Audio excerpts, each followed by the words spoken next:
of John, chapter 10, verse 10.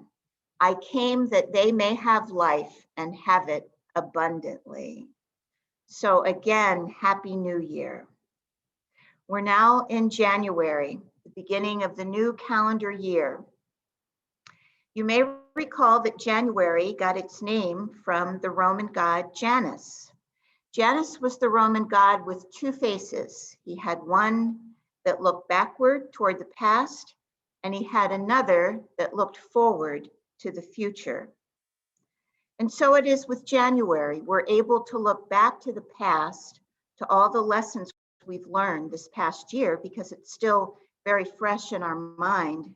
And yet we're able to look forward to the new year, to the excitement that it's going to bring, and to the future, to plan for it, to make it all that we want it to be. When the new year begins, we put our faith into new starts. We think about what we can put behind us and what can be better this year than was last year. Weight Watchers, Nutrisystems, lots of other diet programs, and Planet Fitness, and 24-hour fitness, and Gold's Gym, lots of health clubs. This is their big time of the year. They say that their business in January is 50 times what it is all the other months of the year. Everyone is anxious for a new start, to begin the year anew. Part of beginning the new year is the celebration of Epiphany. Epiphany is observed on January the 6th, which will occur on Wednesday of this week. It marks the end of the 12 days of Christmas, and it means an unveiling, an awakening. We can think of Epiphany as our aha moment. In the traditions of the Christian churches of the Western world, it refers to the visit of the Magi, the wise men, when they went to the manger. The tradition held that the visit occurred 12 days after the birth of Jesus, hence the 12 days of Christmas. The story of the Magi appears in the book of Matthew. It's not part of the story in the book of Luke. And the Matthew's version doesn't say anything about the shepherds. So it's actually the wise men that were the first people who saw the newborn child for the pure expression of divine love that he was, the Christ of God in expression. We can think of it as a word from the wise. Now, in Eastern Christianity, Epiphany commemorates the circumcision of Jesus, the baby's presentation at the temple, which was as the custom in those days. This particular story is in Luke and not in Matthew. But again, the heart of the story remains the same. It concerns people who recognize the Christ's presence in the child. In this case, they were Simeon, a righteous and devout man, and Anna, a prophetess. Like the Magi, they were the first to recognize the pure light and love that the child brought to the world. We're told that the child's father and mother, Joseph and Mary, were amazed at what was being said about their newborn child. And so it is often with us. We're so busy in the unfolding of our own day-to-day story that we don't really recognize the Christ presence expressing through us. We need others to see what we cannot, to affirm the divine energy that we are here in human form to express. What Epiphany asks of us metaphysically is that we recognize this same Christ presence in ourselves. Our awareness may feel small and tentative at times, but as we affirm it and appreciate it, it grows in strength and becomes a greater and greater part of our human experience. During the 12 days of Christmas, starting on December the 26th, the day after the birth of Christ, and ending with Epiphany on January the 6th, it gives us a chance to celebrate and really focus on our 12 powers. These are known as the 12 powers of Christmas. And what they are really the divine qualities that are inherent in each one of us. And so that's what I would like to focus on this morning, our 12 powers of Christmas. It starts with our first power, the power of faith. Faith is the power to make the possible real. The power of faith is the power of attraction. Whatever is happening in our lives, we must set our intention on what we want but do not yet realize. We must focus on the power of faith.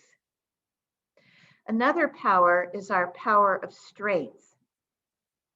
Spiritual strength is our capacity to stand strong, even in the midst of unpredictable circumstances, to act courageously and stay the course. Certainly, we were tested with this in the year 2020, but we have to remember God is our strength. Therefore, we are strong because we are one with God. It's not as if we're immune to challenging circumstances, but when we feel weak or helpless, we are bolstered by the strength that we've cultivated through our spiritual awareness. The next power is the power of wisdom. Wisdom is applied knowledge, our decision-making capacity through mental evaluation and spiritual discernment. God is wisdom, and therefore wisdom is natural to us. The next power is the power of love. Think of love as a name for God. Love is the highest law of attraction, meaning our ability to be able to harmonize and resolve inner discords. By the power of love, we can experience oneness with all. And the next power is really about the power of power itself. Now, the word power might bring up an image of some that uses power to their advantage or has a powerful position. But when we talk about power as one of our divine qualities within, it has a completely different meaning. This is our divine quality of power, meaning our thoughts. Our thoughts have power. They create our world. And when we speak of positive thoughts, that it consciously connects us to our divine nature, and we can create the best possible outcomes. The next power is the power of imagination. Imagination is our ability to picture what can be. Even though we may not be able to see it, we know that it exists. And when we imagine it and focus on that in our minds, we can feel its effects while it's unfolding. It's our ability to live into an idea until it becomes our reality. The next power is our power of understanding. Understanding is comprehending, eternalizing, and integrating, and then living the truth as we know it. If knowledge is acquiring facts, then understanding is making sense of those facts by means of spiritual intelligence. The next power is the power of will. Will is our spiritual capacity to make choices and commit in a state of consciousness or oneness. And the next power is the power of order. Remember Ecclesiastes, for everything there is a season and a time for every purpose under heaven. Divine order is a spiritual principle everywhere present, and it's always working for our highest good, even when we're not aware of it. Even when things don't turn out the way that we want them to sometimes, we know that something greater is unfolding. Think of it as God, G-O-D, good orderly direction. Now, the next power is about the power of zeal. Spiritual zeal is the harnessing of enthusiasm as fuel for purposeful living. Zeal is an attitude of forwardness and boldness, devotion to one's purpose. Now, the next power is the power of elimination, and this is a really important one. Eliminating or just releasing something and letting it go. You know, each one of us carries around an accumulation of our life's experiences, our dreams, and our disappointments. And this can become quite a heavy burden on us at times and take away from our freedom and happiness. When we hold on to something long after its benefit has expired, we really pay the price.